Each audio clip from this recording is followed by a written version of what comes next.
There are alarming reports suggesting that Germany is on the verge of a catastrophic U-turn, abandoning its long-standing and principled opposition to the EU's proposed chat control legislation. If this proposal is adopted, it could mean the end of the right to privacy in Europe, and things look especially bleak for Germany in this regard. What happened here? Signal has just issued a serious warning that Germany might be on the verge of giving in to chat control. This would have devastating effects on freedom of expression. With the so-called chat control, every message you send or receive, whether it's via WhatsApp, Telegram, Facebook, and so on, would be scanned directly on your device before it could be protected by encryption. And now just imagine what this would make possible, combined with a digital ID, combined with digital central bank money, CBDCs. Guys, this is total game over. We might as well shut the whole place down here in Germany and the EU. Absolute Armageddon.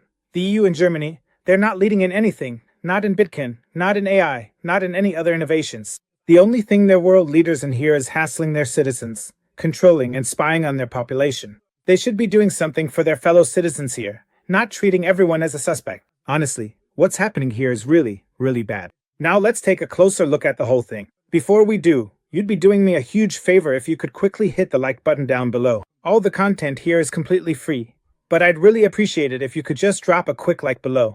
As a little treat and a thank you for your support, I'm also leaving you a cool picture of the shell here. And the crazy thing is, it now looks like Signal has some kind of secret reports that haven't been made public yet, because they're also saying here, hey, we have alarming reports. And based on these reports, Signal wouldn't just do this for no reason. This could actually mean the end for Signal in Germany, at least here, or maybe even beyond. This could mean the same for the entire EU. You can also see the message here, EU chat control. Signal app threatens to withdraw from the EU. And guys, how many top performers, how many entrepreneurs, and so on does the EU want to drive out? More and more top performers are leaving EU, Germany, and so on. And of course, now this is a conspiracy theory. And I know, for example, there's the digital ID, as we've mentioned. Digital central bank money, then we have asset registers, and so on. Now this chat control. If we combine all of this, we end up with the perfect surveillance state. And conspiracy theory. But as we can see here, it's always interesting to read the comments and see how people assess this. Here's just a random comment below this shocking news. All preparations for war, because apparently our coalition of the willing really wants it. It's once again about controlling the narrative, just like with Corona, so we can prepare ourselves for quite a bit again. Here, for example, even foreigners are commenting about the EU. The EU. The only thing you'll be able to use safely here are just some slips of paper that you hand over by hand. We're heading into DDR 2.0. Here, too, they say it's all for our safety. Here's a user comment. Let's not kid ourselves. All communication will be monitored, one way or another. The politicians are planning for a state of emergency to delay the economic collapse with a war economy. They're buying themselves time to optimize their own downfall. I mean, yeah, maybe it's a conspiracy theory and all that, but we can clearly see more and more doors closing here. Less and less freedom, and more control. And now, even the public broadcasters are sounding the alarm. Just check this out, WDR. We'll also take a look later at what you can do about it, and why tools like Bitcoin and so on are important right now. But if even WDR is now publishing an alarming report about these devastating things that could potentially be coming our way, I mean, then it's really good night. Here, check this out. Modern messengers like WhatsApp, Signal, Threema, and all the others, they encrypt communication end-to-end these days. That means no one can read along. That's a big advantage because it allows us to communicate with confidence. We know for sure that no one else is aware of anything. Not the app operators, not the big companies, and not even the government. That's basically what trust in messengers is built on.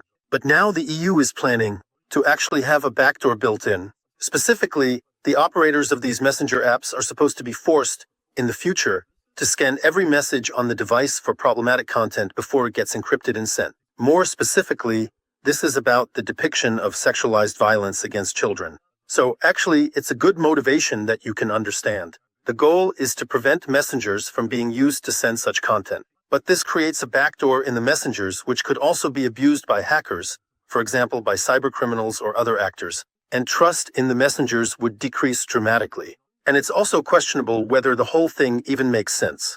Because once word gets out, the people you're trying to catch would either encrypt the images again beforehand or use different software, different apps. In the end, you wouldn't have gained anything at all. So there is a whole lot of concrete and quite understandable resistance to these plans. And the operators of Signal have already announced that this messenger will no longer be available in Europe, in the EU, in the Apple and Google Play stores if this regulation actually comes into effect. And not only will Signal disappear here, but all other innovations will gradually disappear as well, whether it's some Bitcoin exchanges or some tech companies. There are also a lot of other things, like, I don't know, energy costs and this and that, a huge amount of bureaucracy. So much is just disappearing here. And there are other countries where things are going better. Here, Patrick Bayer writes about a strong signal coming from Slovenia. The government is rejecting chat control after protests, including from the Pirate Party. Here, fundamental rights prevail over surveillance mania. And by now, we actually have confirmation that Mark Zuckerberg was pressured by the government to censor on his platform. We now know that YouTube was asked to censor here, but has since reversed that decision. Apparently, the old creators can now host their channels again, which was censored and taken down during the COVID era. Other platforms that have also been pressured. Pavel Durov, for example, has also said that he was clearly pressured by the government to censor. So, what's going on here is really messed up. And at the same time, the EU always presents itself as a truly democratic institution, and even goes so far as to criticize others. Yes, it's really bad there. For example, I can still remember El Salvador. Von der Leyen, Ursula von der Leyen. Here we have it. The EU, Ursula von der Leyen, posts here about El Salvador, how bad everything is here in the dictatorship in El Salvador, human rights and who knows what else here, international removal too, unconsulted attempts at interference. And Nayib Bukele simply replies that he only regrets that a morally and technically outdated, bureaucratized organization, which is dependent on foreign energy supplies and led by unelected individuals, still believes it can dictate rules to the world. The thing is, they live in such an ivory tower here, you just can't take it anymore. And the thing is, all of this would actually be pretty funny if it weren't really dangerous here. So, this is actually something to be taken seriously. The danger that's coming toward Europe, toward Germany. You just can't ignore it anymore. And I'll say it again, especially in combination with the other tools that are available here. There's also a cool site here. What's it called again? Fightchatcontrol.eu. There you can also see the points that are really critical here. Here on the right, on privacy, right here. This is very much at risk. For example, there's also a question here. What worries you most about chat control? There are different points here. Let's briefly talk about it. Feel free to write in the comments what scares you the most, what you feel most threatened by, or what worries you the most. So, on the right under privacy, it says suspicionless. It proposes the real-time search of all private digital communication, which violates fundamental rights. Then, of course, we have encryption being threatened here, requiring a backdoor in previously secure messenger services, which could lead to their withdrawal from Europe. We've already heard from Edward Snowden that basically all iPhones and all the big companies are being monitored with Pegasus, and who knows what else. We'll get to that in a moment. As for solutions, here we have ineffective child protection that floods the police with false reports while offenders simply adapt. A law that doesn't help children, but actually harms them. That's exactly the point. It's supposed to be about protecting children somehow, but the criminals, it's just like if you try to ban something or whatever, they'll just use some other techniques anyway. Or if you ban one thing, they'll just switch to something else. They're way smarter, as if people like that would be deterred by this. They'll just use other tools anyway. This undermines democracy, lacks proper oversight, creates a dangerous precedent for surveillance, and puts free speech at risk. Just think about it. If this goes through, where does it all end? It won't just stop there. It's going to go much further. It goes on. Technical issues, unauthorized AI, and error-prone algorithms will target innocent users. They'll be falsely accused, causing real legal and social harm. Economic consequences. The law could harm tech companies, EU distributors, innovation, and the digital economy. That's exactly what I've already said. It's something we really need to be careful about. We already have a lot of top performers who are fed up with the EU, and now they want to drive even more high achievers away. We can also see here, as Heimlein said on the 12th September, the last negotiations in Brussels took place, where negotiators finalized the exact wording of this EU directive. And now, the next important date, the 13th, of October, when the justice ministers will vote in the Council of Ministers. And now, for example, there are petitions like this one. I can show you here as well. Here, at citizensgo.org, you can sign a petition like this. There you can also see again chat control, and where the problem lies. Then there's this. Where do we have the story here? Fight chat control. There you can, of course, have a text generated for you. You can then send that to the MEPs. And otherwise, of course, it's important to rely mainly on encrypted tools here, and possibly also on decentralized solutions, like Nostr, for example. I have to admit, I need to get more actively involved myself. A big tip, of course, is to use Element. Element is, of course, especially if you use it with private servers and so on, naturally a good solution. BitChat by Jack Dorsey also seems to be very promising. He even wants to make it possible soon, I think, to send images and videos there.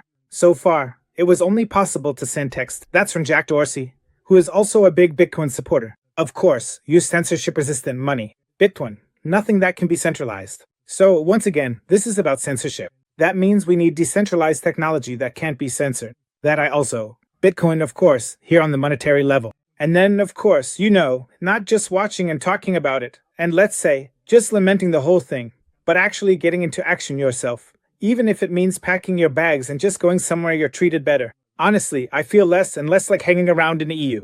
Right now, I'm still in Portugal. But when I hear stuff like this again, I really look forward to being back in El Salvador or somewhere down south. Central America, where the state isn't yet fully digitized and obsessed with total control. Although, honestly, that's getting harder and harder to find these days. I mean, there really isn't one perfect place. In El Salvador, there are different pros and cons again. So it's always a trade-off, no matter where you are. Of course, it's important to share this video, to stay informed, and to share information. That's really important too. If you have any other tips, let me know in the comments below. And without a big recommendation, obviously, if you have Bitcoin, your savings are always the most vulnerable part. That's why, for example, if you have Bitcoin, it's always best to keep everything on a hardware wallet. I'll put a link below to a TREZOR hardware wallet, because that way your assets are truly censorship resistant. Because if you keep it on an exchange, or if you just have money sitting in a bank account or something like that, it's always subject to censorship. It's only when you have it on a hardware wallet that you're really safe. Anything you don't have on a hardware wallet is potentially vulnerable. You always have to trust third parties in that case. That's why I'll put a link below to a TREZOR hardware wallet, where you can also use the Bitcoin Hotel if you like. There you can get up to 20% off the fees when buying Bitcoin. Guys, see you soon. Until then, peace out.